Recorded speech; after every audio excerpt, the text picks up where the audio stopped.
All right. Well then, I will call the meeting to order. I have a cup and a pencil. Hear that? So I'll call the meeting to order, and we will stand and salute the flag with the pledge. Stand. I pledge allegiance to the flag of the United States of America and to the republic for which it stands, one nation under God, indivisible, with liberty and justice for all. Justice for all. That really confused Zoom, didn't it?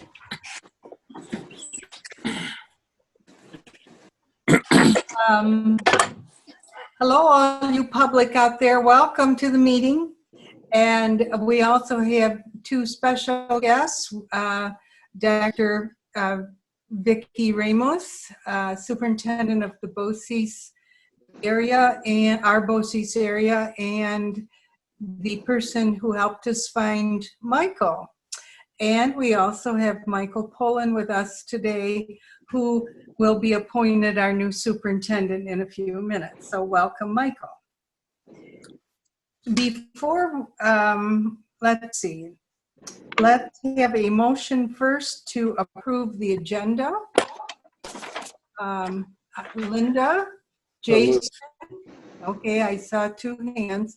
I do see hands, so if you want to do that. Any discussion? All in favor?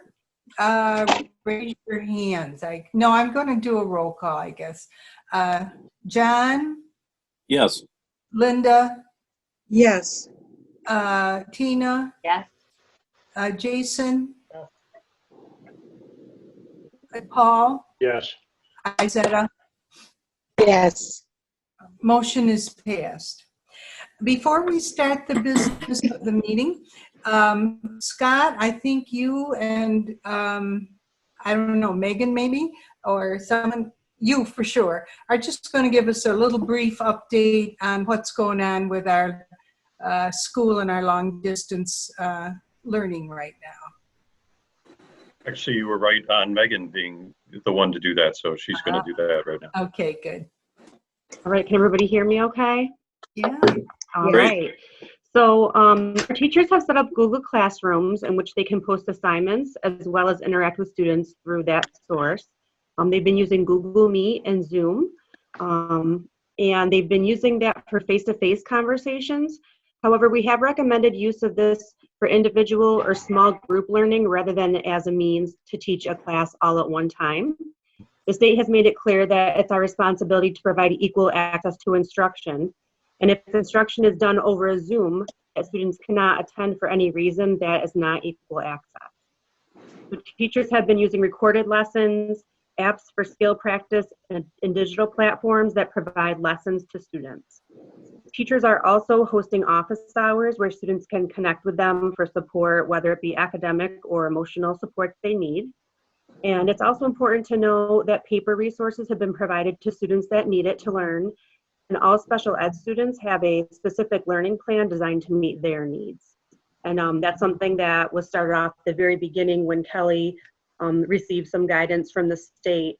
The special ed teachers all got to work on that very quickly to make sure we're doing everything we can to meet, specific learning needs of students.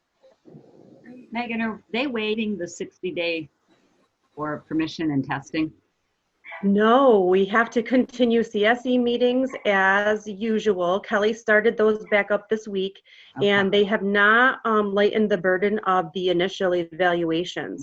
Okay. So we're figuring out how to do that. Kelly's been working with families to figure out if we can somehow do that remotely, or to see if they will, give permission to extend the timeline themselves so that we can do it in person when we come back to school. Yeah, so you're doing them that way. I wondered about that. Yeah, they haven't given us any relief in that area yet. Boy, that makes it really tough. Mm-hmm. Good luck. Thanks. Anyone else have a question for Megan? Paul? Megan, I think I have a pretty good understanding of how the teachers are reaching out to the students.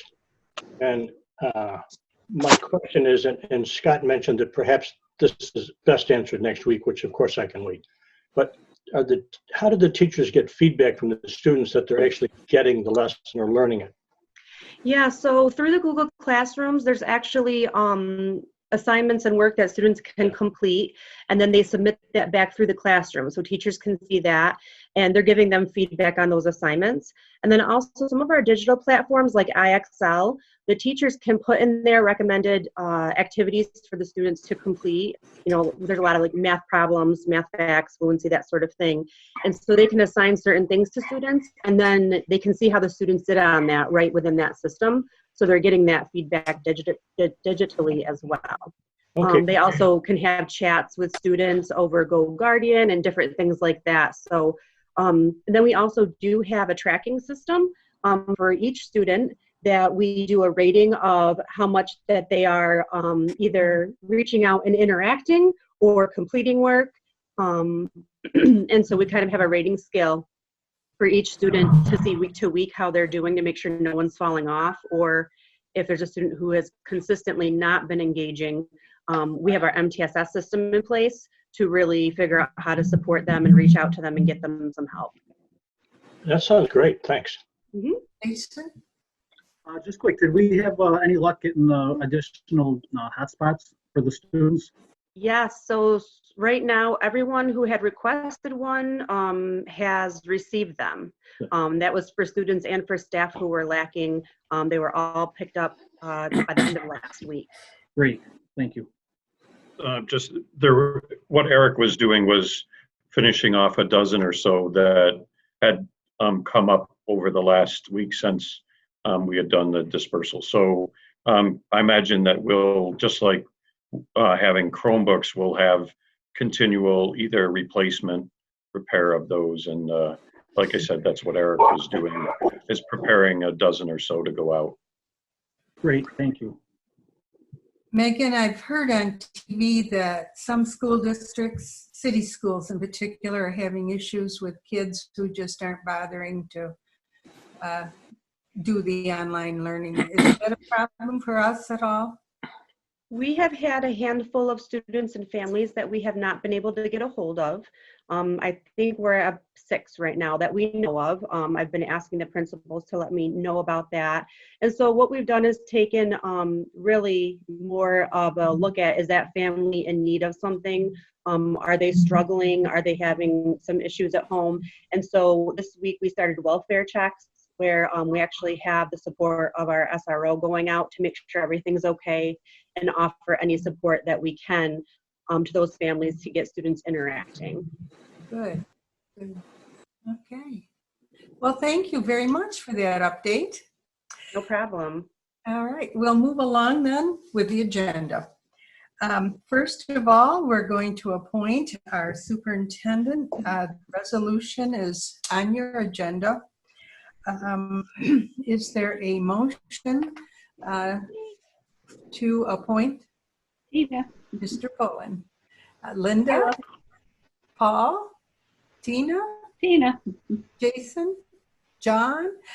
I said everybody's got in on this one. Is there any discussion? Then Tina, will you take the roll, please? Cinda, Yes. Linda, Yes. John, Yes. Tina, Yeah. Jason, Yes. thank you. You're welcome. Paul, Yes. Izetta, Yes. thank you. Motion is carried. Welcome, Mr. Pullen. Well, thank you. very much. I'll clap on that one. Yes, we will. Thank you. And the motion is carried. And Michael Pullen, we welcome you to our district as our superintendent. We're delighted to have you. And we're looking forward to working with you. And we know you're going to just do some wonderful things for our district and our kids and our teachers and our community. So welcome. Thank you very much. You're welcome. Did you want to say anything, Michael? Well, I'd just like to extend my appreciation and gratitude to the Board of Education, the community members, and the teachers that were all a part of this process. I thought it was very thorough, it was comprehensive, and it gave me a chance to know the district a little bit more intimately as every step of the process unfolded. I've been flattered and very pleased by the number of people who've reached out and commented.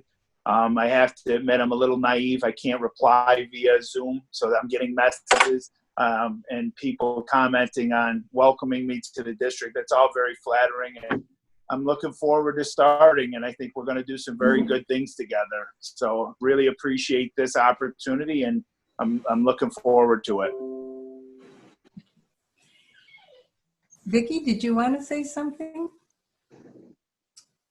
Thank you so much. So first of all, to the North Rose-Wolcott Board, you guys were fantastic. I think it was not an easy task, and you realized how much teamwork and relying on each other and having trust in the process really did find a superintendent that's meeting your needs at this time. I normally think of quotes when I try to describe someone, and hopefully, I think that this might sum up who Michael we saw come through with the interviews. So William Arthur Ward says, gratitude can transform common days into Thanksgivings, turn routine jobs into joy, and change ordinary opportunities into blessings.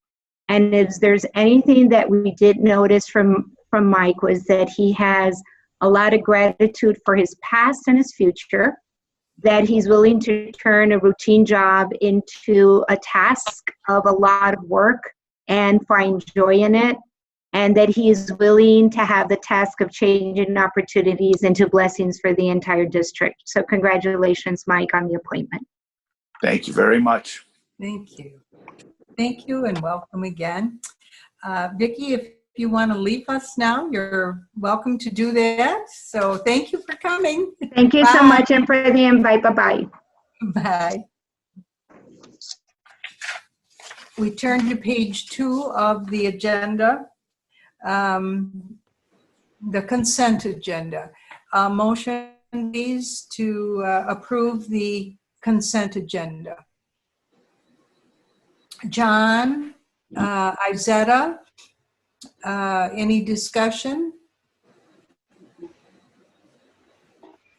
Hearing none, all in favor? I'll call the roll again. John? Yes. Linda? Yes. Tina? Yes. Jason? Yes. Paul? Yes. Izetta? Yes. Motion is carried. We go to number 4 on the agenda, the election of the BOCES board members and the budget, the BOCES vote. First, I need a motion to fill seat 1. There are 3 candidates. There are 3 seats. I assume you don't have another one on mind. So I'll need a motion to put one of these people on seat 1. Linda? I move that Michael Ellis be placed for seat number 1. I'll second that. Thank you, Paul. Any discussion? All in favor? John?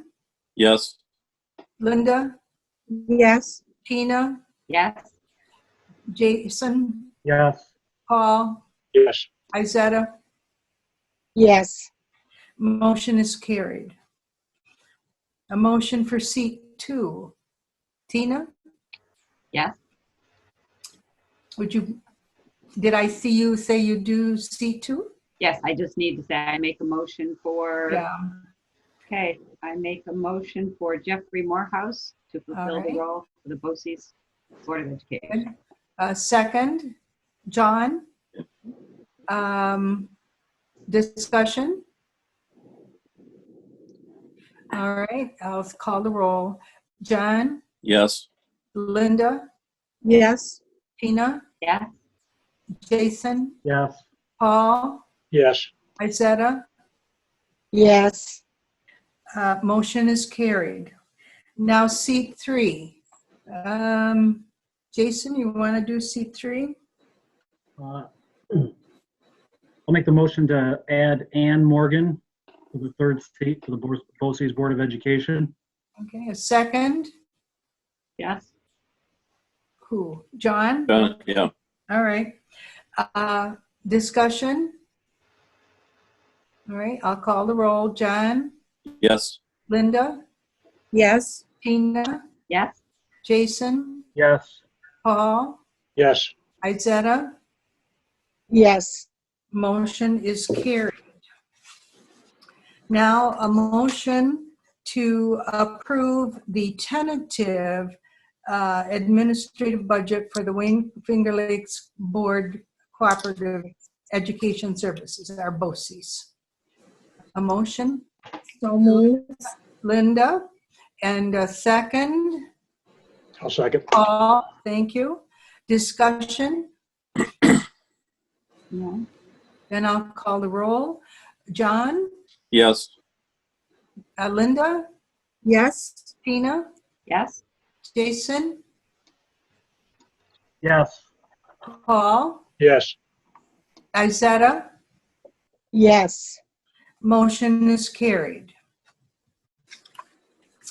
We now turn the microphones over to Bob and Scott, who I believe are going to present budget information. So I'll turn it over to you. It's all yours.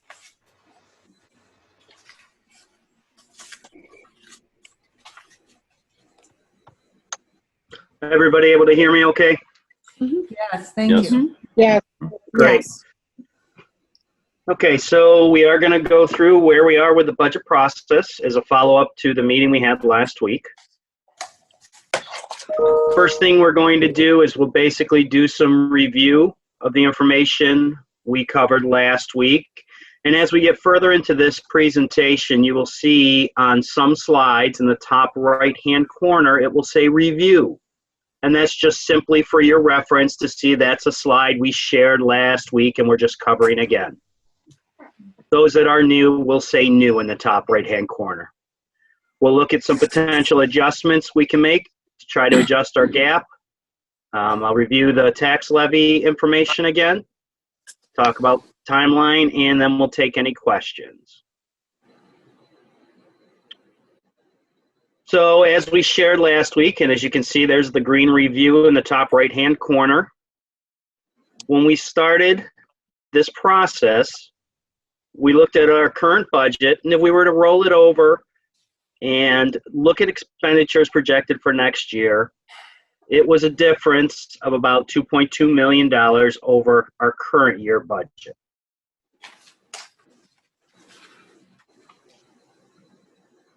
We identified some of the big chunks that were major cost drivers in that rollover process where we were seeing some large increases.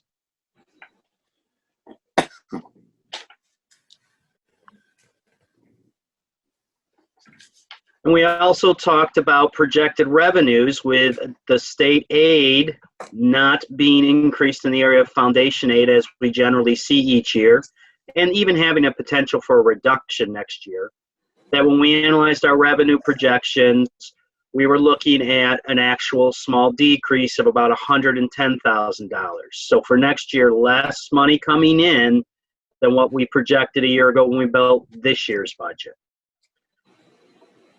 When you combine the two of those together, the increase in the expenditures and the decrease in the revenue, that left us with a starting initial budget gap of just over $2.3 million.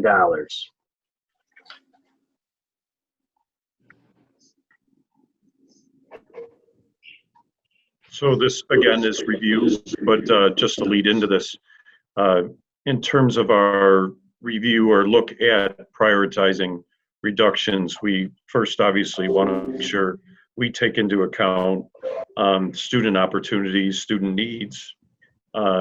We also want to take into account staff and trying to avoid reductions of staff except for through attrition. But also we have to anticipate the potential of further reductions in the next couple of years, similar to what we experienced back in 2010, 11, 12. Okay, Bob. So we spelled out, this is a new slide that you didn't see before. This is really just spelling out the previous slide, what that looks like in terms of positions. You see the list there. Those are all either vacant as of now or vacant at the end of the year, those positions that are listed in that description through resignations, retirements, or like I said, they're currently vacant or vacant on June 30th. Okay, Bob. So if you remember, this again is review. Those initial reductions got our gap down to around 1.16 million. And then we had those additional adjustments due to the deputy superintendent position being a one-year position, using fund balance to offset that, avoiding hiring the third SRO, and delaying some co-curricular positions. And so where we ended up with you at the last meeting was that updated gap of 798,163. We had some additional adjustments due to the two resignations that were on the last board agenda, one for retirement, one Abby Davies leaving to go to SED, and the breakage from those a little under 52,000. And so with that, the new or the updated as of today, going into our information today, is 746,396. We last week did review our tax levy from previous years and our tax levy limit, or what some people refer to as the tax cap. So for this current upcoming budget of 2021, our tax levy limit or tax cap would allow us to go to the voters and ask for a levy increase of up to $403,253, which is a little over 4%. That would not require a supermajority. To ask for a tax levy increase larger than that would require a supermajority, which of course is at least 60% approval. We provided you with 1% increase in the levy, so every 1% that you would increase the levy would generate a new $97,438 in new revenue. And there's a 5-year history of what our levy limits have been, what the district has done with the levy, and how that has impacted the tax rate for the past 5 years. So then we took the updated gap from last week, applied 2%. It's a little bit different this week just because we had the breakage from the retirements.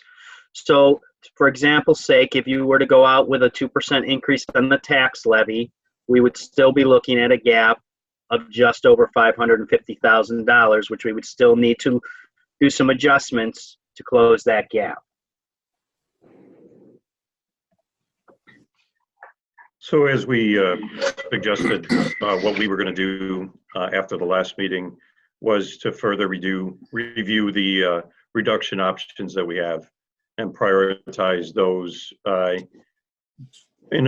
organizing them in such a way as our recommendations to go from that gap to the gap fully closed without any levy increase, allowing you to see what your options are at the various levels.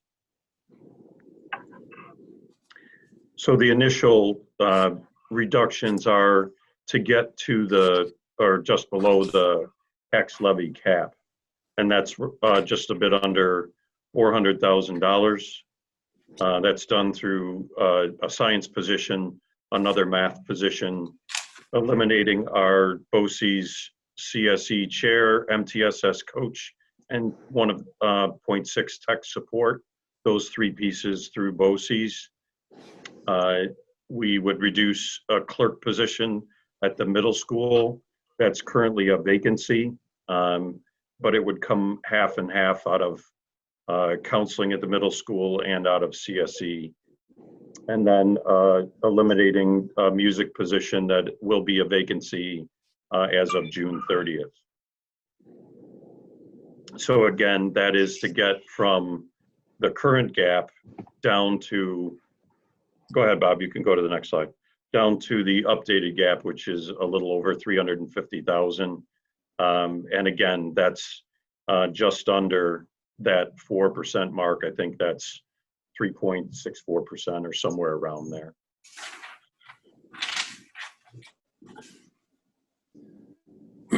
So the gap of $354,315 is below that levy limit of just over 403, and that would represent, if you wanted to close that gap with a levy increase, it would be a levy increase of 3.64%, which again would not require a supermajority vote.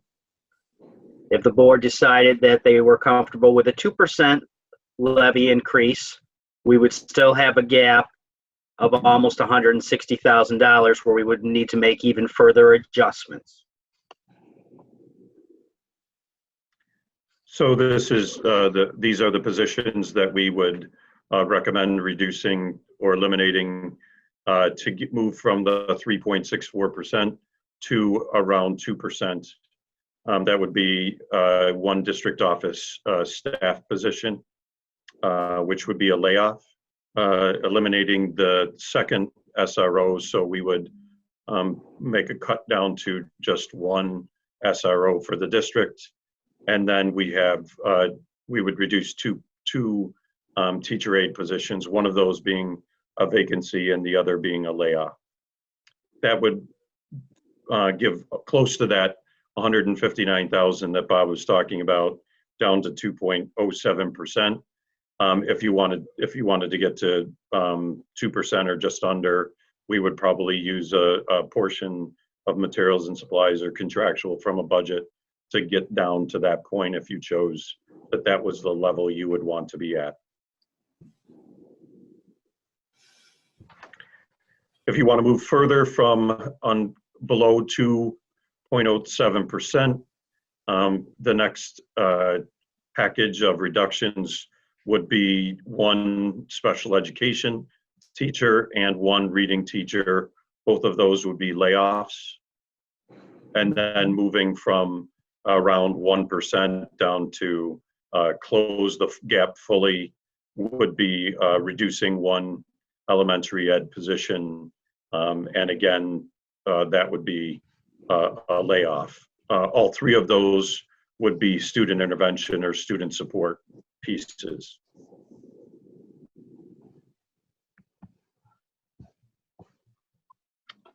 And again, questions you might have. I see, can I go? I'm sorry. Oh, yes, I was thinking, sorry. Yes, Oh, go okay. ahead. No, that's okay. I see a lot of, a few cuts in there that have direct interaction with students. Are there any administrative positions that we could maybe save a couple teachers or some people that are directly in contact with students and maybe get away from the students a little bit? So if you want to go, we've done that. If you go back, Bob, if you go back up to the original set of reductions, right there, you see the 88,393. Well, that isn't a person. Those are supports for the administrative services, that if those are pulled away, that puts more work on Bob as well as other administrative personnel in the district. And then if you slide down, Bob, to the next set of reductions, the work of the CSE chair, 0.6 CSE chair shared, that's an administrative position. The MTSS coach is quasi-administrative support. Again, if you look at those two positions, if we reduce those, the work goes to the assistant principals in those positions. So we look very carefully at cutting an administrative position, and believe that if we were going to be moving duties onto those positions, that we were already reducing the administrative costs, so to speak, without cutting a person. That music position in the elementary school, is that the only music position in the elementary school? What percentage of students would that affect? So that reduction, we would again look at, because we have some enrollment decreases, look at providing a way to serve all students without cutting into student opportunities in a significant way. In other words, we're not saying students aren't going to get music. It might look, and again, we haven't talked to our music staff, so it's important, although I did hear that they have been looking at anticipating the possibility of how they would do that work. But typically when districts do that reduction, it's about reducing, or excuse me, increasing the size of their lesson groups. So they might have fewer lesson groups and more students in them, which doesn't change the student's opportunity as much as it gives them, it might change the size of the group that the teacher is working with. We would be looking to move more towards those kinds of impacts as opposed to reduction in opportunities for a student to be in a chorus, a band, or have general music class. We have to provide general music class for our students. I know that the bus reserve is intended for buses and you can't use it for anything else. Is there a way for us to get an exception from the state on that and possibly not purchase new buses this year and maybe use some of that money towards this deficit? So I can answer that, I think, and Bob chime in when I'm finished. In terms of whether you can or not, that's what Bob can answer. What I would tell you, and I would warn you about, is that this is going to be a multi-year issue. And so trying to resolve it with the use of reserves is only going to create a deeper hole next year. And so what we've tried to do with all of these reductions is to right size. In other words, with enrollment decreases, you really had some really low class sizes at the high school level and some opportunities created that were beyond the typical kind of program because of that. And so that's where our initial reductions came from. The likelihood is, unless something changes significantly, you'll be back doing this again next year. And so while you could use reserves or fund balance to add revenue, you're going to be, like I said, you're going to be back at that, or have the potential to be back at that, as well as the potential for the state to have further reductions and these timeframes coming up, the one that ends April 30th, and then another one that ends at the end of May or in June, and then finally another one that ends in the fall. That each of those timeframes, the governor could come back and say, we're not going to be able to provide a portion of that aid. At that point, you may want to use fund balance or something like that, but I wouldn't suggest that, except in the case where you have an expense that's disappearing, like the one for the deputy superintendent. And then Bob, you can answer in terms of whether that's legal or not. One more quick Yeah, that goes to what Scott was saying. When you're talking about decreased enrollment, now the students that are placed in outplacement, do they go into the decreased enrollment category? Do they still count for our enrollment, I guess is what I'm trying to say, or do we consider them not enrolled? They are enrolled. And in answer to the reserve question, no, that money in the bus reserve, because it was authorized by the public to be saved for the purpose of bus purchases, and of course they authorize us actually spending it on bus purchases, that is the only thing that can be done with that. And then generally that's our transportation aid from previous year's bus purchases that fund that.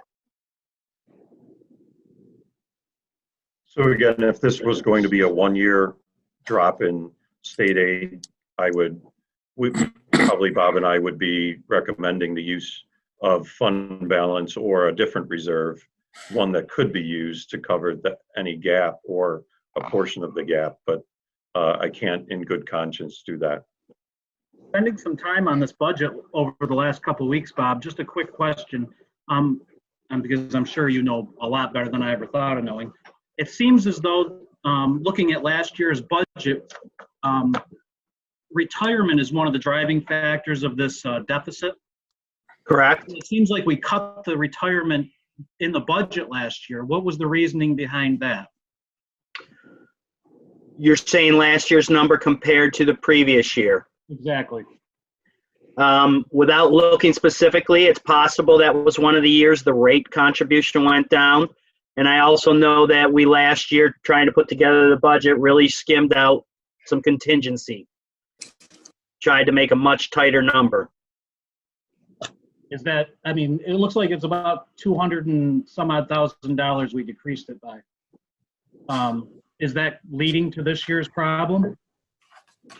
No, we're not under budgeted this year, but you need to realize that we're going up potentially 1.5% or more in the contribution rate. Now that doesn't mean that that budget line goes up by 1.5%. The rate currently, and I don't have access to everything in this mode with this computer, but the rate currently is 8-point-some% of every teacher's salary. For next year, we're budgeting at 10.5%. So if you're going up 1.5%, 2%, that's almost a quarter of an 8% to begin with. So that's a significant change, as well as any increased salaries that will cause you to have more contributions also. Even if the rate didn't go up, just because teacher salaries go up year to year or other salaries, that means your retirement cost will go up year to year unless there's a reduction in rates. And that being one of the cost drivers at the very beginning, that number will decrease as we have taken some of these positions and gone through, where they're vacant. If we're not filling them, then I can decrease that line because that's a position we won't have to pay contributions on. Can I just say something here? Yes. That rate that's given to all districts is initiated by the retirement of the teachers and the staff, the service employees, and it's given to the district. And it's all dependent on the investments into those funds, and I would almost estimate that next year they'll go up quite a bit because of the stock market crash or decreasing like it had. So I think it's almost an impossibility to even guesstimate what next year will bring. I would say an increase next year is likely, John. Very likely. Yeah. I'd like to ask a couple of questions about, I think it was on the initial one where you were decreasing a reading position. Was that at the elementary school? That's a vacant position right now. Vacant. Yes. Will it have any effect on our reading recovery program? It should not. There's nobody in that position currently. Good. Now, with with the positions at the high school where they have, a teacher has to be certified in a particular area, are we going to be able to cover those areas so our students still have the opportunities for different courses, or does that begin to narrow those opportunities? Are you talking about the science position and the math Yeah, position math. that's on? Yeah. Mm-hmm. Yeah. Yes. The amount of teachers that are remaining at the high school level, as far as math goes, it still allows for a math interventionist at the 7th and 8th grade level, along with a math teacher assigned at each of the grade levels, 7th and 8th grade. And then there would be 4 math teachers at the high school level.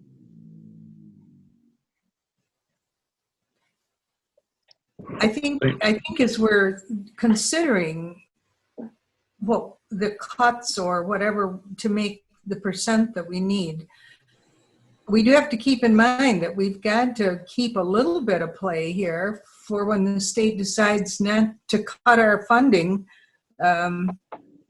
partway through next year. We've got to have something to lean on. Otherwise, we're going to have to make deeper cuts in mid-year, which could be disastrous for students. That's correct. And a mid-year cut, because you're only getting a half a year savings, means you have to cut twice as deep. I don't want to jump in front of Lucinda, so let me know when you're done, if you would, please. Okay, let's see if anybody else has something for a moment, Jason. Okay. Anybody else want to chime in with some questions? Don't let Jason and me monopolize things. So you did look at class sizes in the high school as to the science and math positions?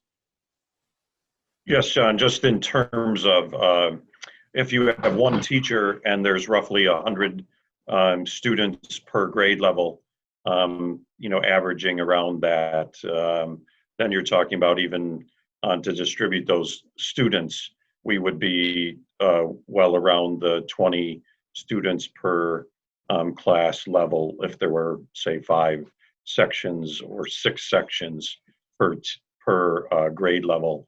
That's if all the students take that course. That's in the case of English, social studies.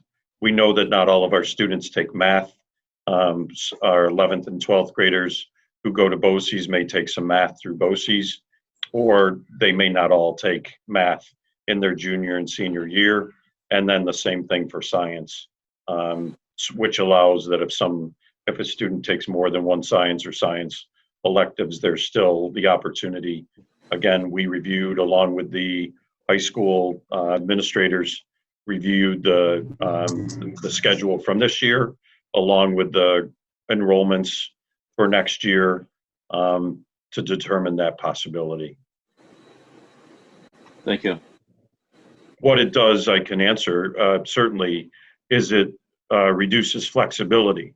Yes. And so you can have classes, if you take out, if your current class sizes are from 12 to 18, you have more of them, so it gives more flexibility for scheduling. Becomes tougher for scheduling, and so certainly acknowledging that it's not the same, but it should not impact the ability for the high school to offer the same program, same electives that they have in the past. Understood. Anyone else? I had a question. Okay. When we look at teacher aide positions, aren't they governed by the special education needs of the students?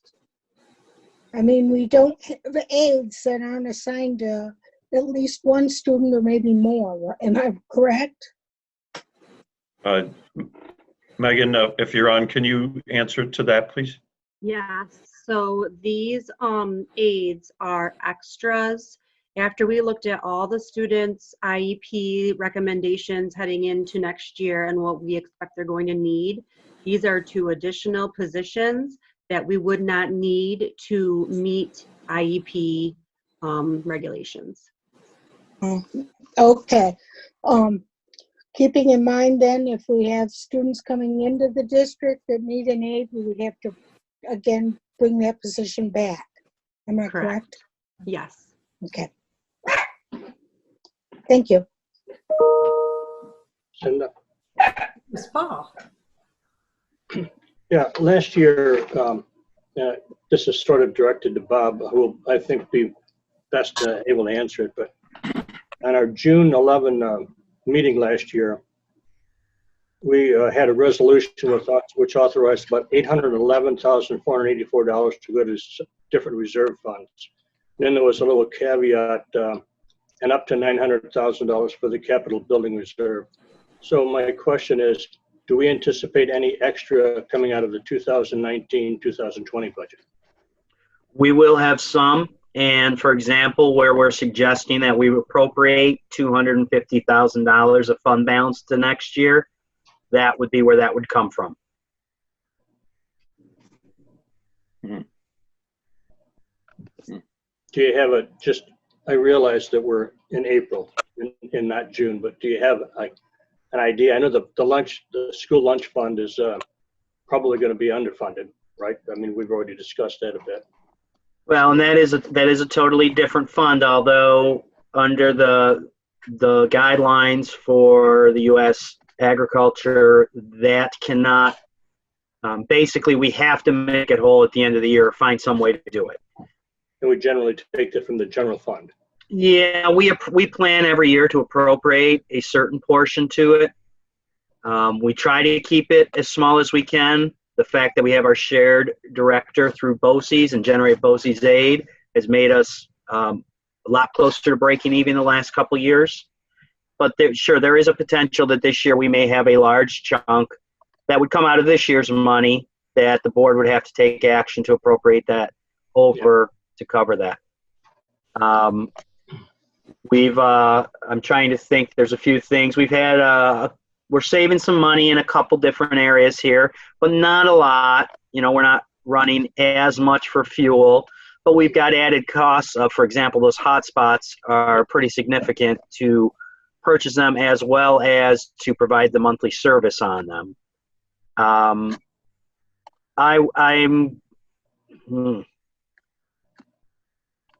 It will be under $1 million, I believe, and probably after the 250, if that's appropriated, you know, maybe $500,000 or so.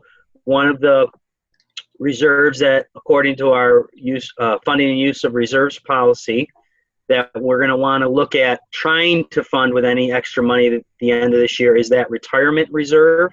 Yeah. Because if you remember from the budget the last few years, we fund almost our entire ERS retirement cost every year out of that budget. We had built it up over many years, and for the past 4 or 5 years, we've been paying almost our entire bill out of that, but it's getting down to where we only have about a year's left. So if we're not able to fund that reserve to help us fund future years, we will have a large gap in future years. Well, you can't, I guess we shouldn't bet on the come to see whether we have $500,000 left over or not. Well, I mean, you may, and that's when then in June the board will make decisions about where to direct funds.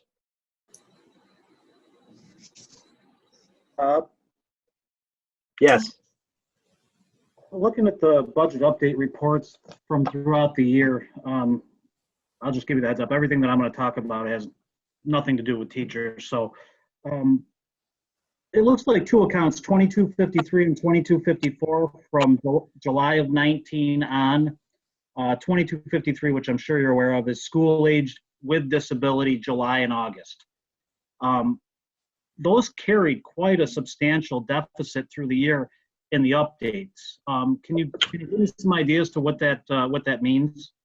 That's the summer special ed. That is not part of the general fund. Okay. That is part of the federal fund running the special ed program in the summer, where we do pay a portion of our costs, which is, if you look towards the end of our regular budget, we have interfund transfers where we plan to put a chunk every year that we know we're going to have to fund our local part of that, and that goes into the federal fund. But that is not general fund money. And as far as transportation is concerned for next year, are we still thinking we're going to spend $160,000 in contract transportation, or have we? It's very likely at this point. I mean, how many bus drivers do we need to not have to do that? If we were able to hire probably another roughly three. So we need 3 bus until another special education student moves in that gets a different placement. So if we were able to find 3 bus drivers, we could probably save what, $110,000? Maybe 100. Okay, so there's 100 of it that we need to find 3 bus drivers. Have we looked at anything about bringing any of those students back that are in outplacement to pass? I know that Megan said last time that, or during last meeting, that there wasn't time or space to do it for next school year, but I think almost in the position that we're in, if it comes down to cutting positions that have direct contact with students and having the ability to possibly use the current district office, that it's just an idea. I mean, I'm just trying to think of ideas that don't affect students directly. And I think that transportation, 100,000, I mean, that's a big savings if we can find 3 bus drivers. I think that we should be able to find 3 people before September. And could we bring some of those students back to the district to save on the costs? I know you pay for the prior year, but I think if we don't address that now, then we're just going to be having this conversation again next year. I can't speak to whether or not we could bring students back, unfortunately. I can a little bit.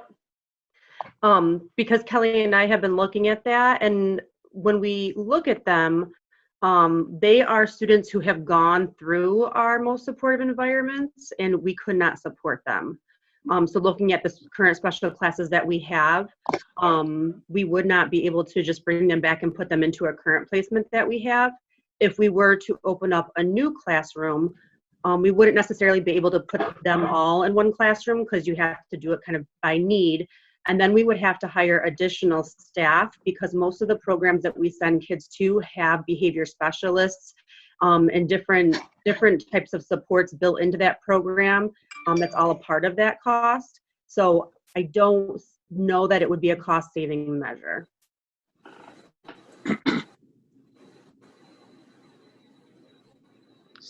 So Megan, again, what you're saying is that the students have needs that are so distinctly different that you can't put them in one room and with one teacher and maybe 2 aides.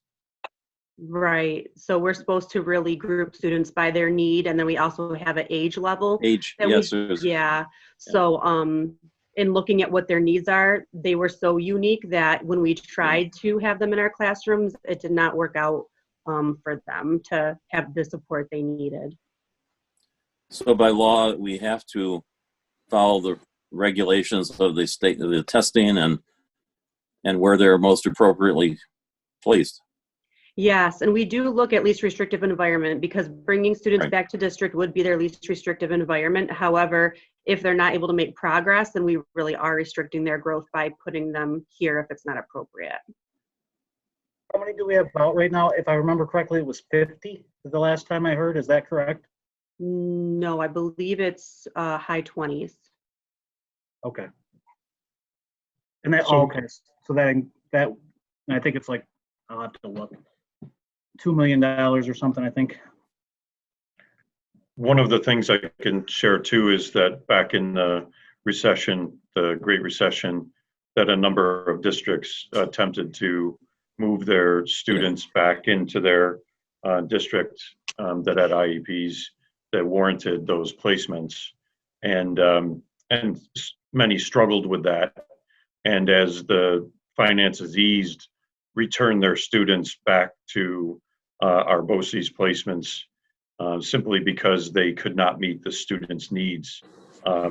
Again, like Megan said, because they weren't able to add the behavior specialists or the other support personnel or locations within the building that met the students' needs.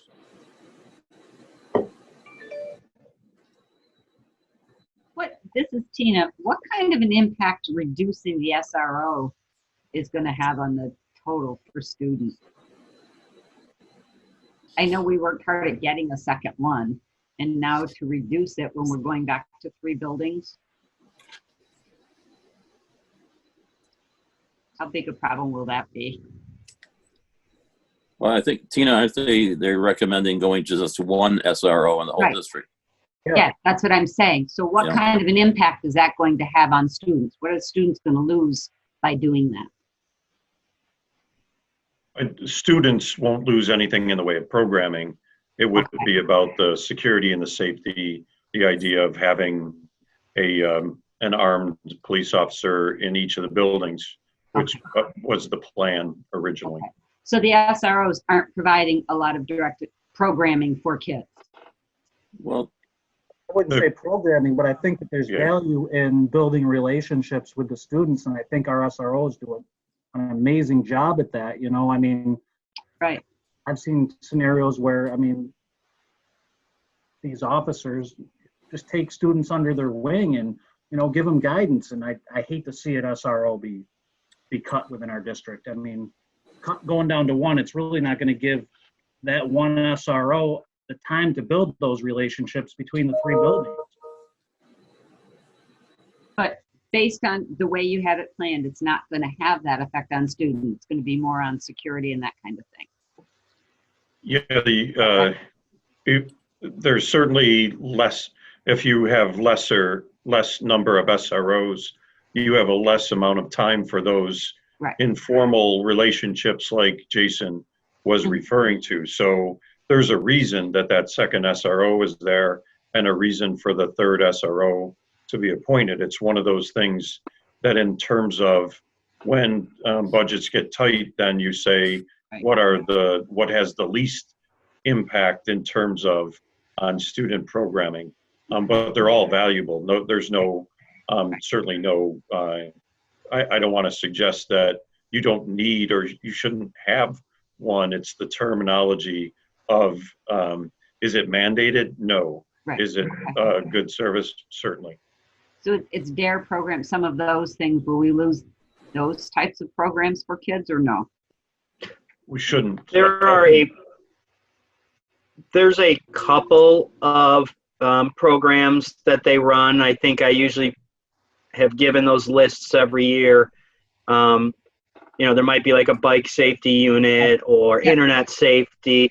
So there are some types of those things, which they may be reduced some with one SRO. We probably would shift for that one SRO to do all of them. Okay. Okay. I just wondered what that was going to look like is all. I'm not questioning it. I just wondered. Bob, what does it mean to me as a taxpayer? What does it mean to me in an increase in my taxes per thousand when we talk about each percent going up, increase? What is it? Do you have any idea what that is? Off the top of my head, no. So you're saying if the levy goes up 1%, I mean, generally what's happened is even when we have gone up 1.9 or whatever, as you can see from the history slide, our tax rate generally has still gone down. Mm-hmm. So you can take a look there and see, for example, we went up, you know, just 1.9%. One year it went up 2 cents per thousand. The next year it actually went down just due to growth in the district. Are our 4 towns all at 100%, Val? No, not to my knowledge. Do we know who is and who isn't? I don't want to say because Okay. last time I really went through it was probably in August. Okay, all I right. believe there's about 5 of the 7 that were at 100%, but I haven't received information for this year yet. But of course, those that aren't at 100% are probably, they're going to feel the increase. They over shouldn't the feel course. it any differently than those that are at 100%. The tax rate will be a slight bit higher, The amount. but they're being charged on a lower number to begin with. Right, right. True. I get it. Right. So in actual dollars, it's the same. Correct. Yeah. That's why when I publish the tax rate here, we have 7 towns. They're not all the same. About 5 of them are, but this is what's called the true value. That's if everybody was at 100% assessment, so that in theory their assessment number was true to the market. So when we're talking about the tax levy for us having an increase of say I'll use 2%, that doesn't mean that people's taxes are going up 2%. That means the total dollars collected are going up 2%. To be honest, you'll have some people that may go up more than 2% due to being assessed at a higher amount. Right. You'll have other people that will go down. Generally speaking, with a reval, though, it's evened out, and you don't end up paying more because everybody has equalized. They've gone up, so you have the bigger pot to draw from. Therefore, the In tax theory. rate is less. That's right, in theory.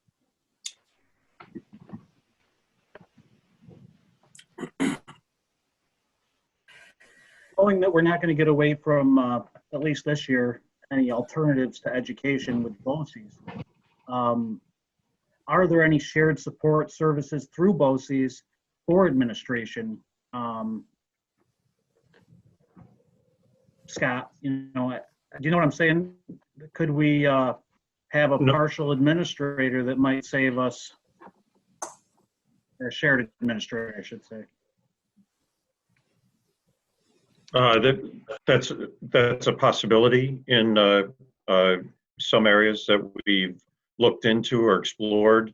The scenario, though, is it takes 2 to tango there, and you can't share.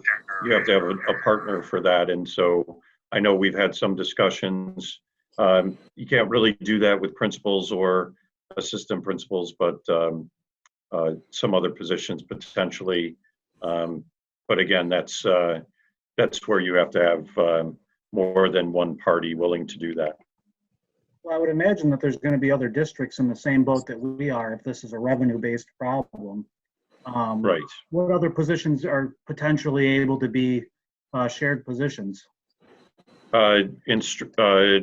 Instructional support, curriculum, the athletic director position, those sorts of things. And if we look into like hall monitor positions or parent liaison positions that don't directly have a full day's worth of interaction with a student? So the parent liaison positions actually are funded out of a grant. Okay.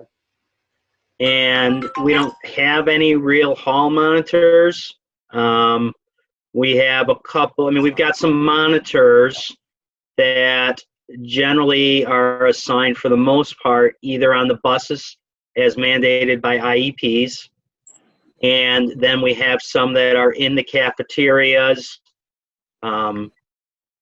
That's the majority of it. We may have an aide, a teacher aide or two that does some duties more similar to that. And we did look to reduce some of the aide positions. And if we were able to find 3 more bus drivers, and I understand that this is all what-if conversation, but if we were able to find 3 more, that slide that showed where we were at, if we were able to save 100,000 based on those 3, where would that put us? I just don't have the number in front of me. What it would do is allow us to keep most, potentially most all of that. The district office staff eliminate the second SRO and teacher aides, which would, then, if we still wanted to go out with a 2% tax levy increase, essentially, if we found another, if there was another, or $100,000 less in the budget. And to answer your question, Jason, that or the piece about the bus drivers, Bob has initiated further advertising or an appeal to hire, especially given that folks might be laid off, or maybe somebody who's retired is not anticipating as much in their 401k that they may be interested. So we're looking harder now than we have before, even though before we were looking hard for bus drivers. It's not a matter of not doing that. It's a matter of that being an issue that is not North Rose-Wolcott specific. Oh, yeah, and by no means, please don't take it as, I don't think people are looking. That's not it at all. But I think that, I think those are the places where we have to dig our heels in and say, we've got to find these people. Because there's a lot of people in our community that do have a CDL. There's a lot of jobs that require it, and I think that if we could find those, it'd be a lot more beneficial to the district than cutting teachers. But that high school position just really concerns me, because didn't we cut a science position last year in the high school? So I wouldn't suggest to you a reduction of positions if I thought it would, at this point in time, if I thought it would cost students course opportunities. Like I said, at this stage of the game, because of those enrollment decreases, you have some pretty small class sizes. And so, like I said, the issue becomes more of a scheduling burden in terms of having to be better at it, spend more time on it. But the likelihood is, especially after doing schedules for a number of years myself, is that those classes should not be able to be removed. I think if anything, what you might look at is usually schools have a certain number of students that have to want the class in order for it to run. You have a lot of class sizes that are well below 10, some even at the 5 or 6 level, and you have to determine, do we do those classes on an every other year basis, or do we do those every year? Again, if you have enough personnel to do that, but you typically want to have the most efficient use of personnel. But again, if I thought that there was going to be an impact on students, I wouldn't be recommending it at this time. I'm thinking that with what we've learned and how to do this online learning, that may be the wave of the future for some of these courses that only a few students in each school district would like to do, and maybe these kinds of opportunities will actually be able to be picked up with online learning through BOCES or through 2 school districts or 3 school districts working together. It may be a wave of the future. We did that in the past in a math area with Johns Hopkins University, and they did charge tuition for that, so it's not a total free type adventure. Do we have any courses at the that I know in the past we've recommended and we've approved other courses to be taught? Do we have any courses that we could drop and still not affect the graduation of students and then thereby improve the flexibility of scheduling? Yeah, you do, John, but I don't know if you certainly have to look at course requests as they come in, and I think that's up to your counselors and principals as to whether or not they want to run particular courses.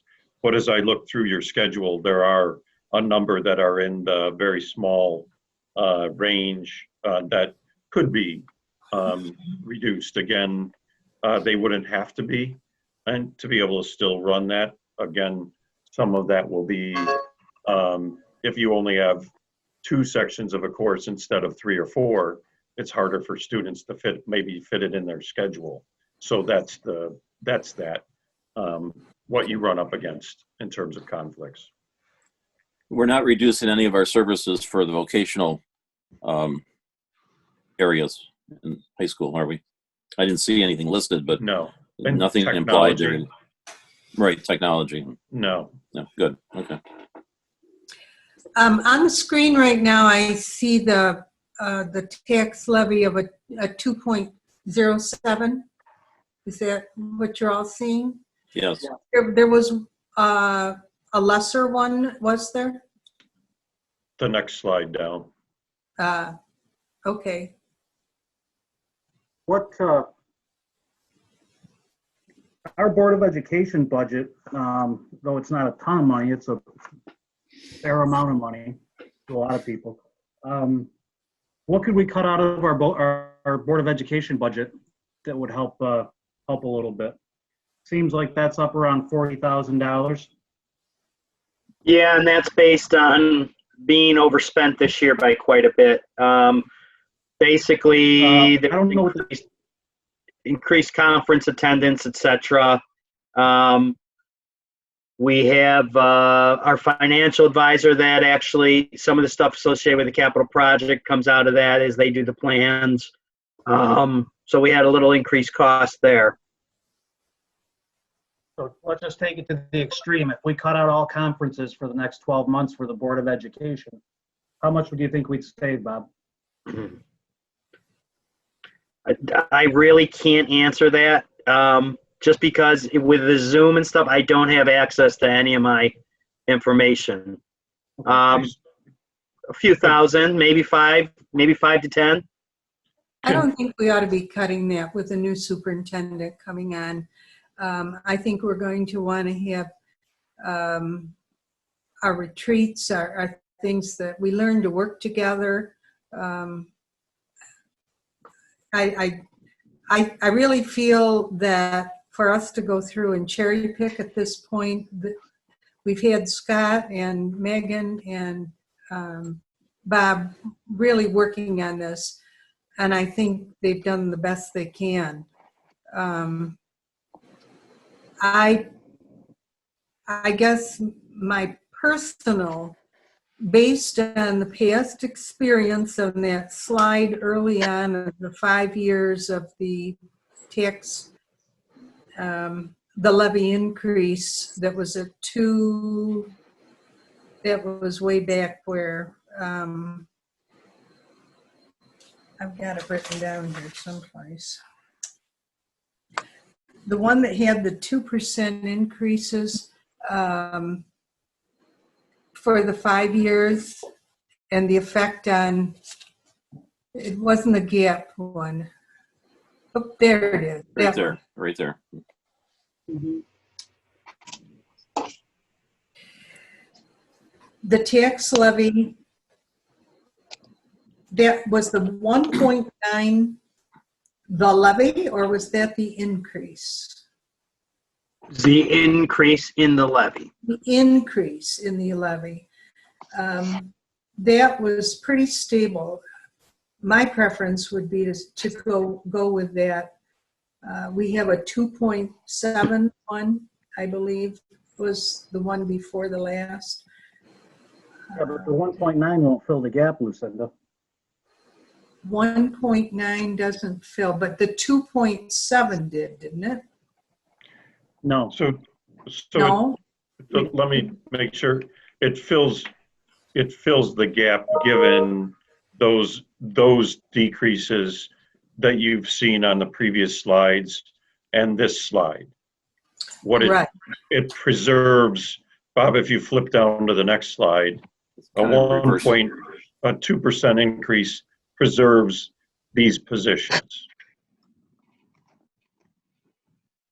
Oh, it preserves them. Preserves these three, because again, these are the reductions you would need to make to move from a 2% to approximately 1%, and then the LED position from a 1% to 0.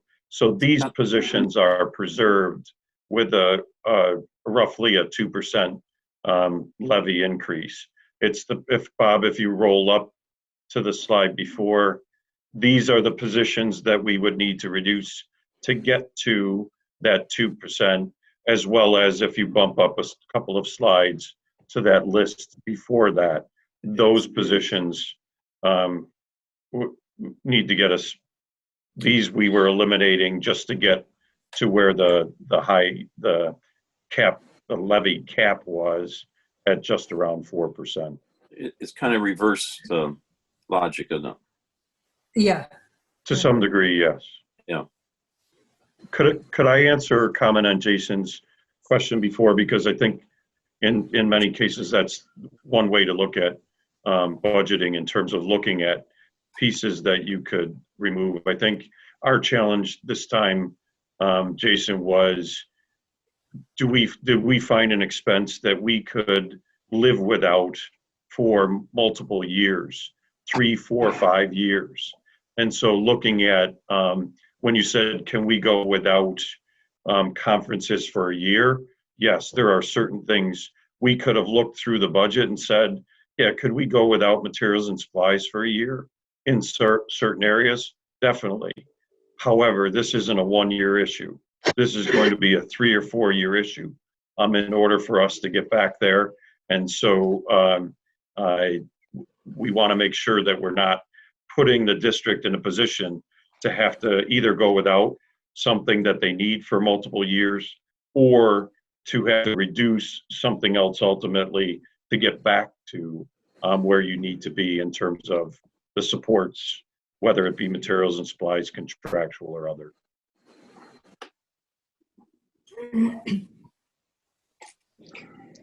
That, excuse me, I have another question. Sure. That being said, if we're looking at doing away with something that we won't have to look at bringing back in another year or so, what about that second RSO position? Is there something else that we could swap out to keep that RSO position? The positions that we felt were more important to keep, Bob, if you roll that down, those are essentially these are the positions that would come after that.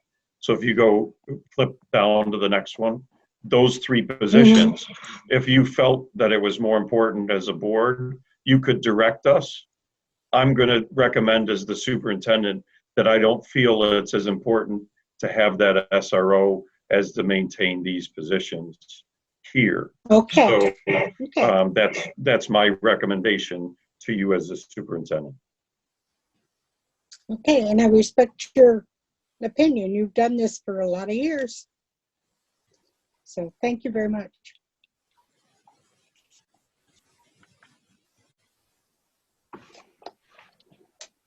I can certainly appreciate nobody wants to lose anything.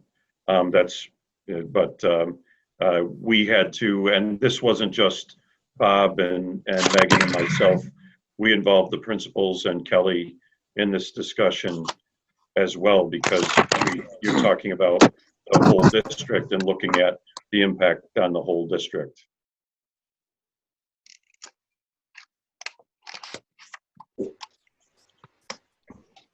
So Bob, when you do the impact on the cost, let's say you do salary plus benefits, right? That's correct. Okay, thank you.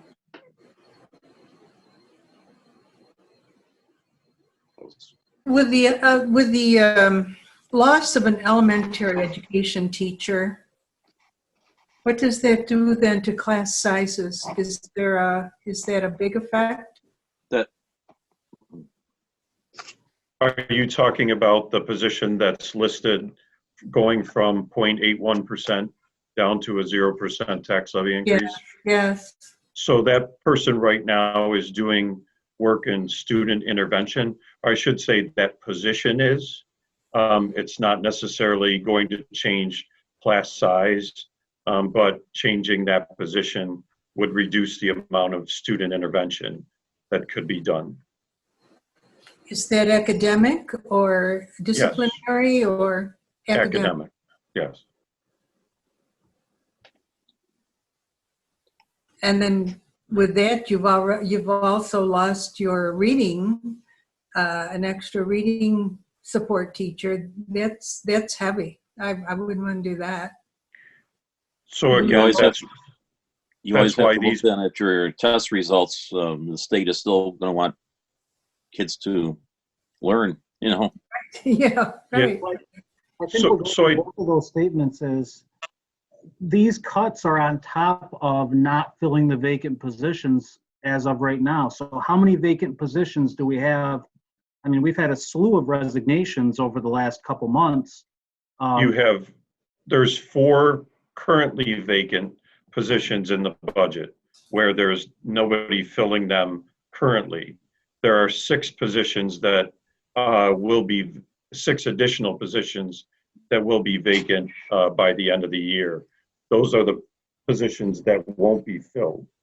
So that are in that top section there. So the total, I'm sorry, Scott, there's a lot of numbers. Yeah. Including the vacant positions and the positions that are outlined in this slideshow, what's the total number of positions that we would be talking about? So at which level? There are 10 positions, 10 vacant positions here on this slide. If you slide 10 vacant teaching positions, I should say. And then there's 2 teaching assistants, 1 teacher aide. In this slide, there are 3 positions. 1 of those will be vacant at the end of the year. 2 of those would be layoffs. And then in the next slides, or in that position, there are no teaching positions that would be part of this. The 2 teacher aides, 1 of those would be a layoff. And then in the following slide, all 3 of those positions would be layoffs. So the total would be 16 positions, 11 of which are or will be vacant at the end of this year. 2 of those will be layoffs that we're recommending to get to the tax levy cap. And then there's 3 that would be layoffs here if you were pursuing from the 2% range down to 0. So to go to the cap, we would lose a total of 16, and to go to the 2%, we'd lose 19. No, if you go to the 2%, you would lose 13 positions. Yep. Only 2 of those are currently or would be positions that have a teacher in those slated for July 1. And at the tax cap, it would be? At the tax cap, that's what it would be. If you go to 2%, that's what it would be, because we included no teaching positions in that amount from the tax cap. That roughly 4% down to 2%. There are no teaching positions there. Excuse me. And essentially, there's only additional teaching positions going from the 2% down to 0. Okay. And those 3 would all be layoffs. And essentially, I'm going to consider the SROs as a direct contact with students. That would essentially actually be 2 positions, because we were planning on adding the 3rd one this year, and we'd be going to 1.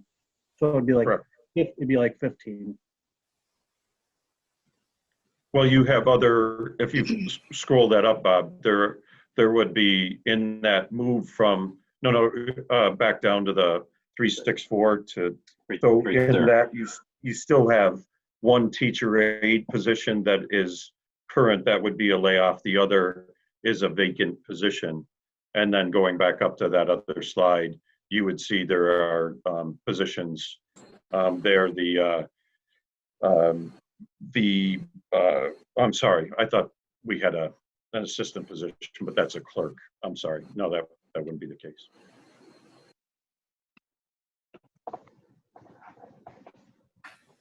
Cinda?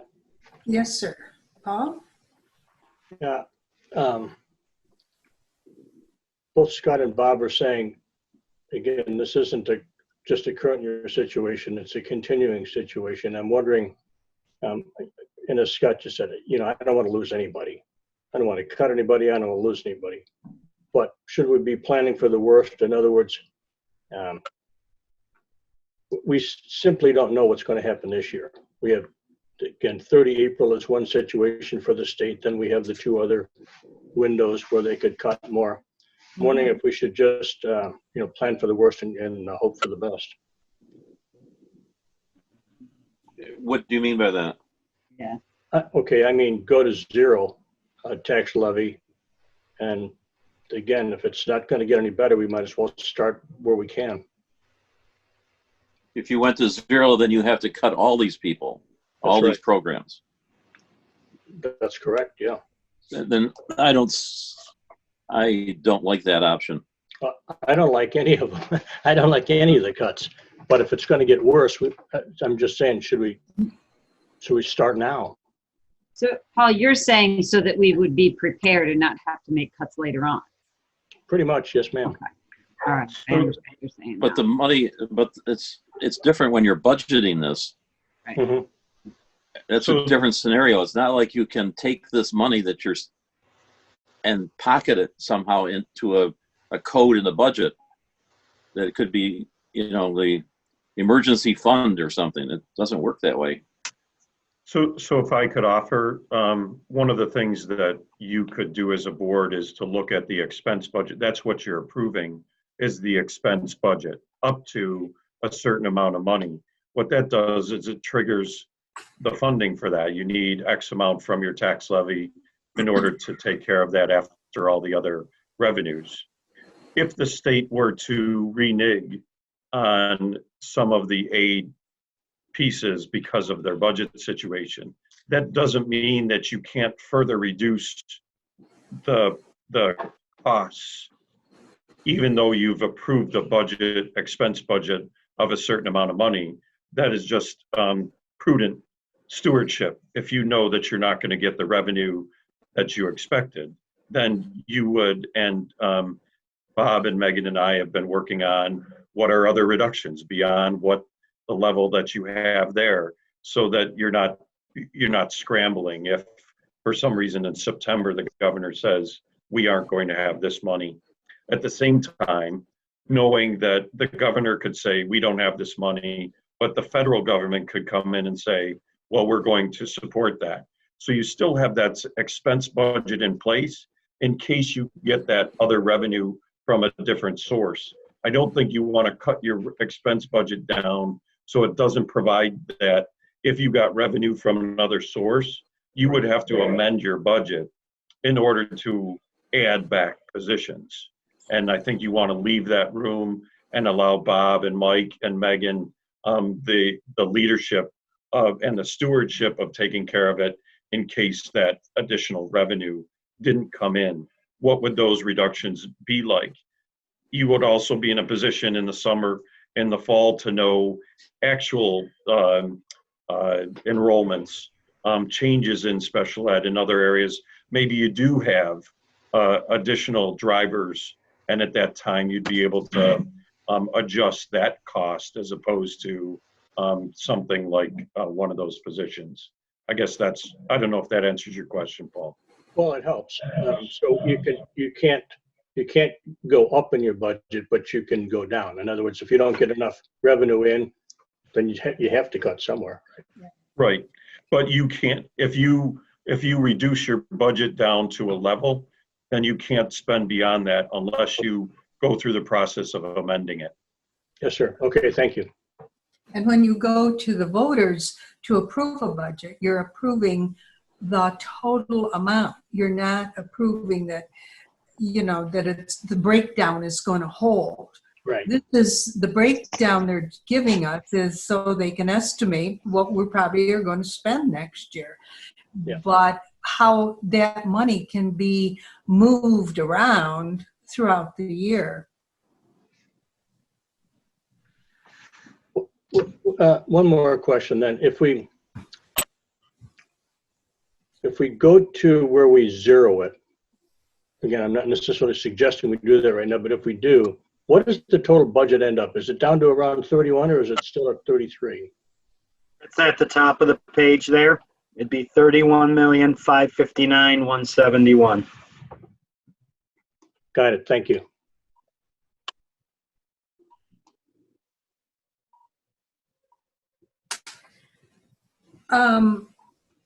You're waiting, you need us to make some decisions. Not necessarily tonight. Oh, We've not heard when the budget vote is going to be. And so we'll know as soon as that's in place when that has to be. My sense is that you would have to that May meeting in order to be able to make a decision on that expense budget. That will at least give us through the April 30th time so that we can know what the governor projects. That'll give us a clearer picture.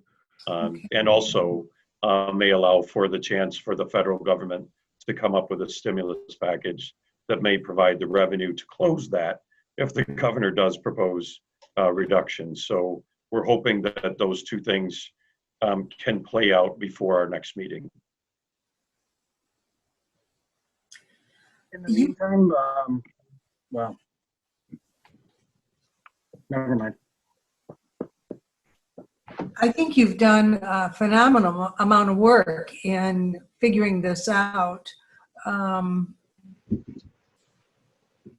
It certainly does let us know what we're up against if we when we have to make that decision of what to go out for. So Paul, back to your hoping. The hoping for the best will be hoping for revenues, right? Michael, I'll bet you're hoping for revenues too. Yeah, it's been a very healthy discussion, and I appreciate the dialogue. I mean, as many of you said, it's a situation that every local district's faced with right now. So, I mean, this is reality, unfortunately. Yeah. Yeah. All right. So are we finished then with the budget? So I just want to make sure I let you know that if there are updates, we will update you through email before the next meeting. If there's some word by the 30th, and then if there's additional word after that, or if there are changes in our scenario regarding expenses, we'll update you that way so that you don't have to wait until the next meeting for us to present it to you. You can have that in advance. All right. Good. Good. Cinda?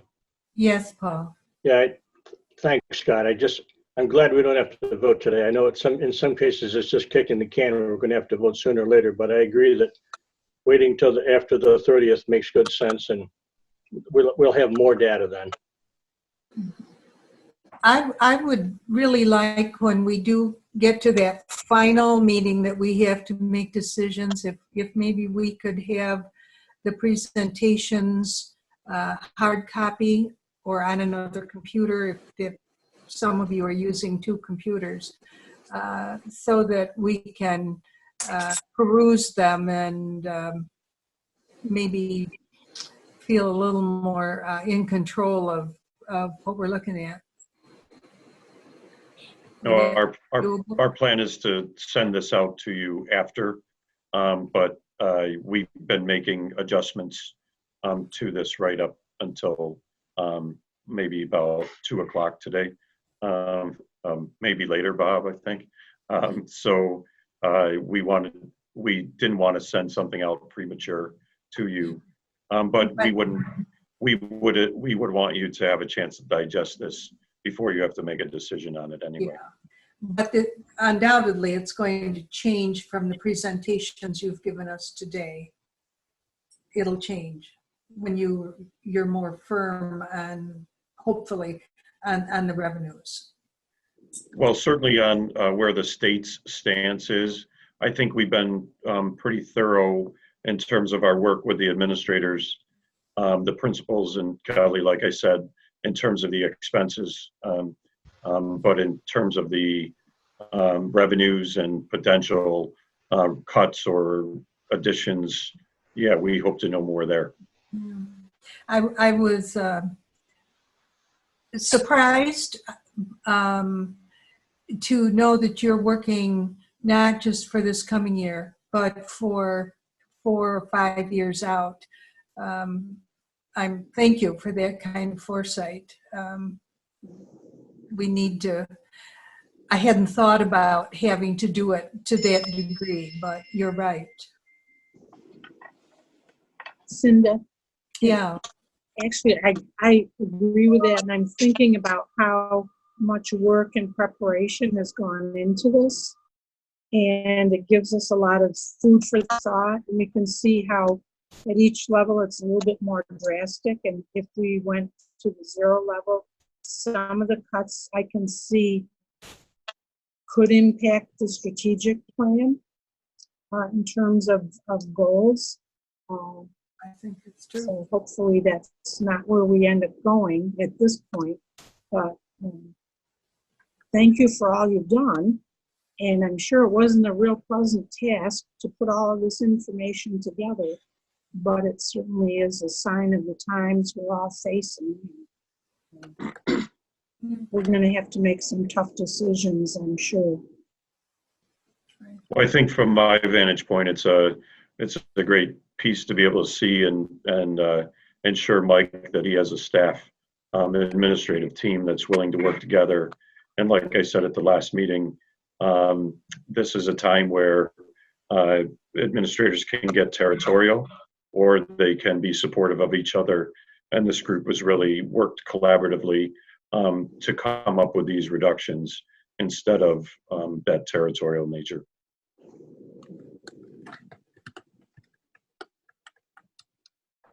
All of us that have been here certainly have noticed that over the last couple of years, that there certainly is a lot of teamwork involved, and no matter what the situation was that came up, whether it was related to things with capital project or strategic action plan, they really have shown their collegiality in working together.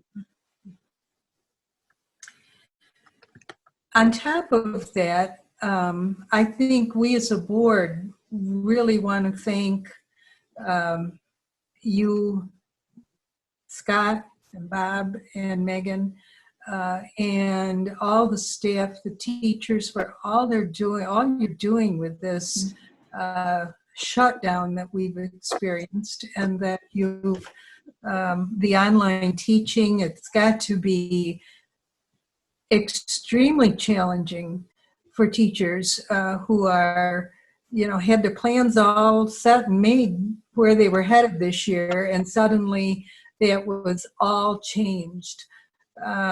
It's just exceptional, and for the community and for the kids, thank you for all you've done, all of you. That includes everybody. The meals that are being served, all of that. It's mind-boggling, and it's a blessing to me to have all of you working like this. It's really great.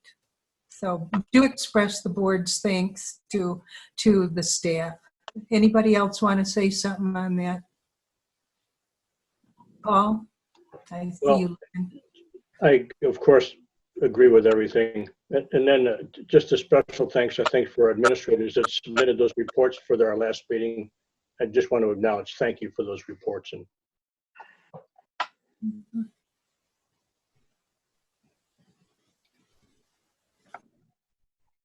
You've got some good people to work with, Michael.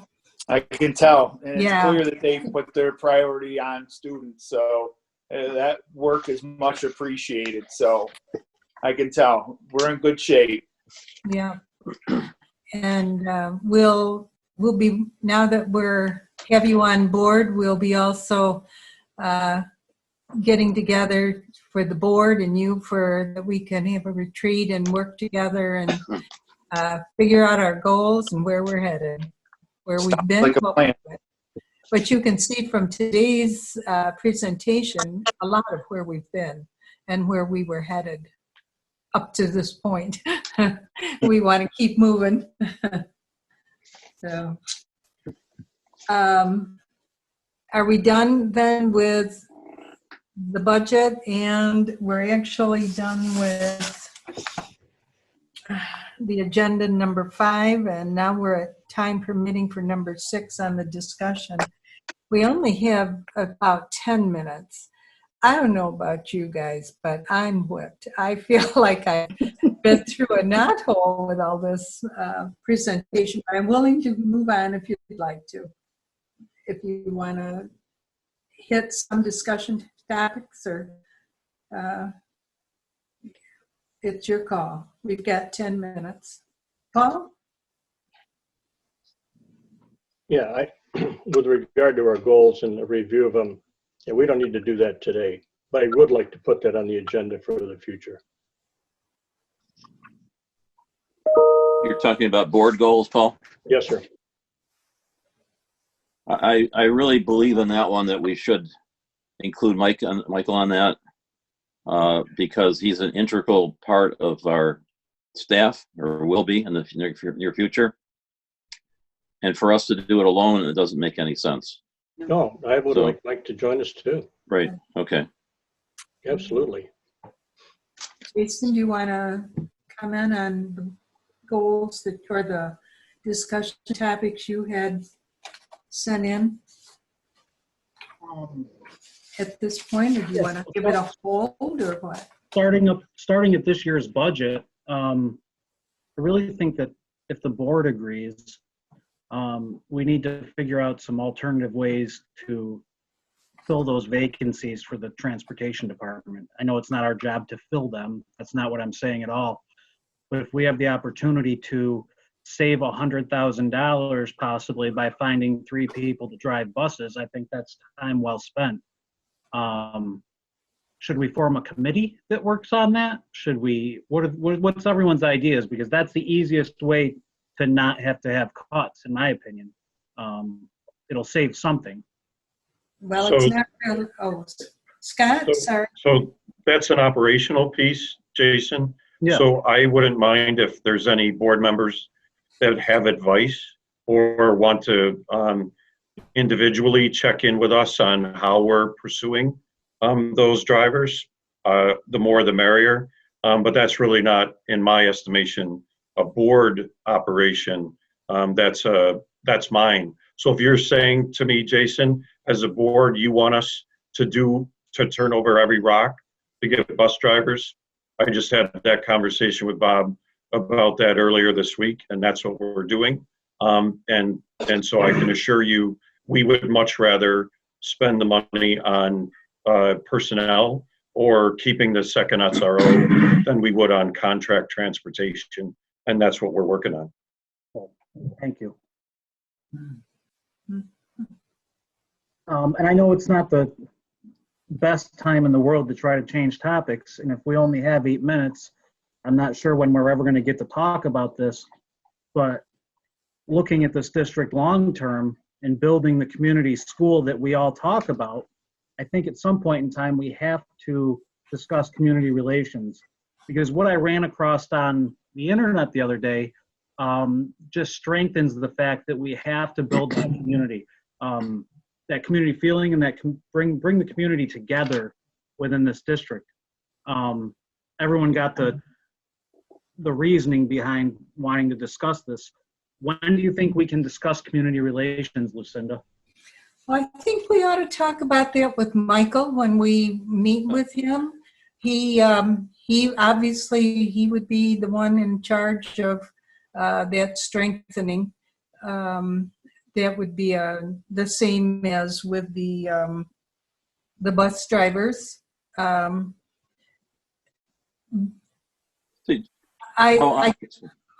sorry. Go ahead, John. No, go ahead. You were speaking. No, I just, I know, I read through your reason here for wanting that. But I think my personal feeling is I've been on town boards, county boards, and I've been a supervisor. And the school board job is a whole different thing. Our perspective is different. We're looking at kids. The town boards are providing services. And so I don't think we'll ever be totally in tune with town boards because we have different objectives.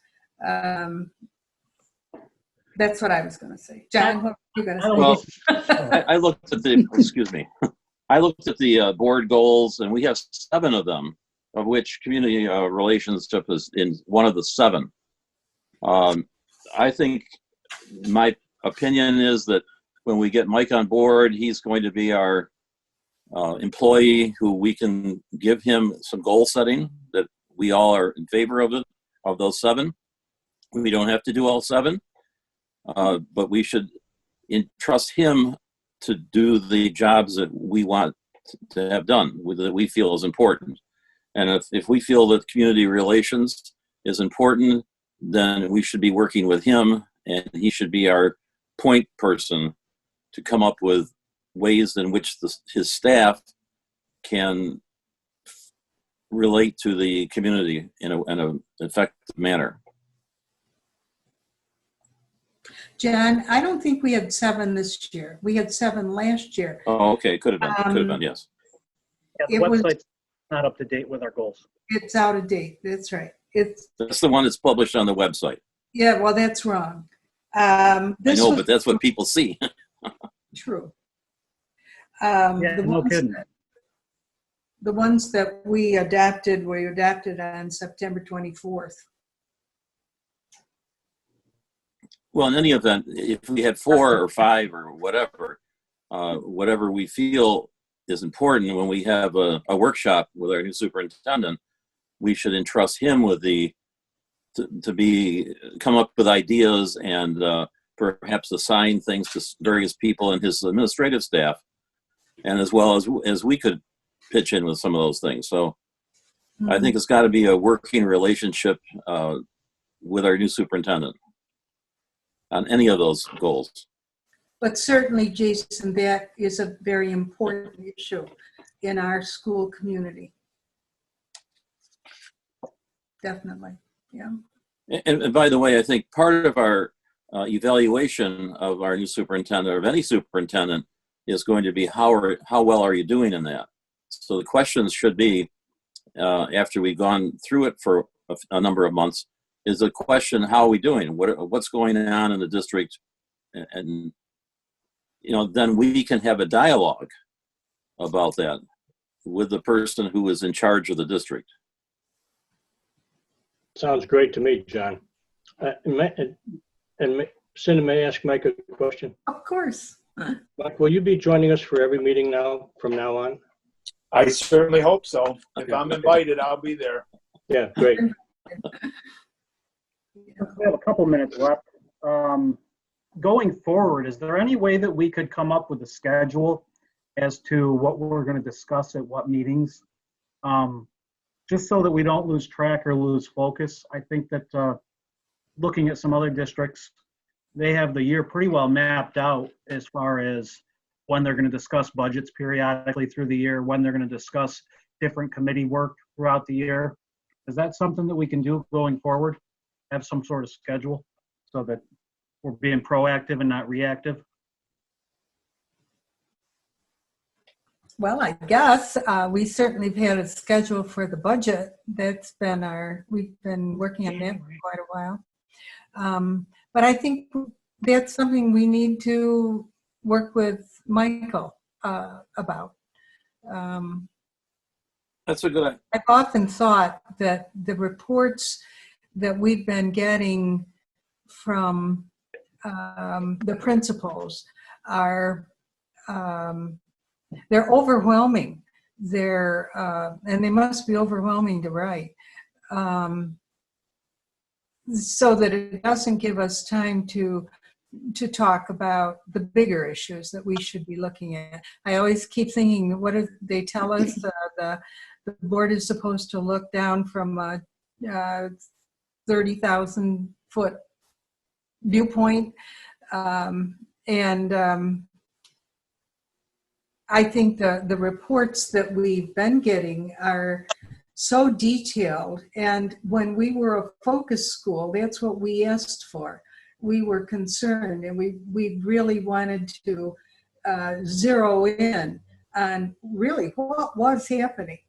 And we're not a focus school anymore, so that maybe we can move into a different way of presenting information on curriculum or whatever, and include into that would give us more time to discuss things. Well, we almost have that listed. If we establish goals, we can then have reports from the staff on what the goals, the advancement toward those goals on a monthly basis. And that's what it should be. Mm-hmm.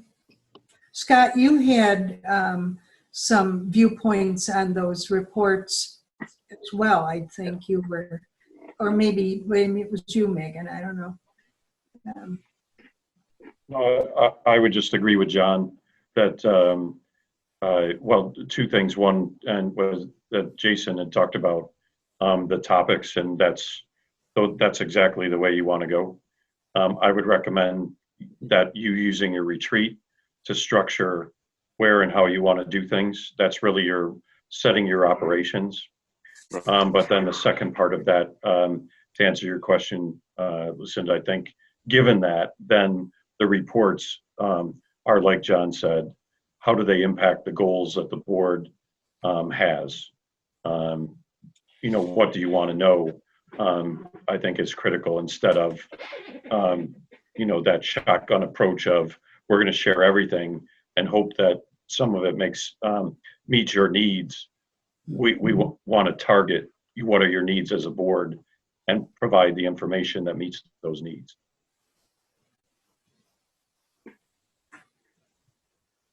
Cinda? Yes, Bob. Yeah, and throwing in our strategic action plan at the same time. So our goals married with our strategic action plan, if we could set up we're going to review this portion of the plan in the first quarter of the year or something like that. But yeah, Mm-hmm. and I think, Scott, you mentioned maybe would go to quarterly reports instead of monthly. Anyway, we'll work with Mike on that, I think, Cinda, if you agree. Well, yes, and Michael, we won't put you on the spot right now, but I'm sure you have ideas too of how you would like to structure things or to work with us on different things. So, and how you want Megan and Bob to get information or carry things out. So we're in new ground here, and we're open to anything. Well, almost anything. Well, and I would just have to agree with Mr. Bishop. The retreat's going to be very critical for laying down the foundation for everything that we do to move forward. And the goals and the strategic plan, they need to be lockstep. I think we talked about that in the interview process, but I would just second the opinion of the retreat is going to be very critical for the foundation and doing immediate, short-term, and long-term goal setting, and working collectively with the administration and teaching, as well as the Board of Ed, just to carry that out. So I think everything that's been said today, as I mentioned earlier, very healthy discussion. very realistic discussion, one that needs to be had, and we'll move forward with that retreat and really start to define what those action items look like, and identifying the people responsible at that time as well. Sounds good. All right, our time has come to an end. Is there anything else that needs to be said before we depart?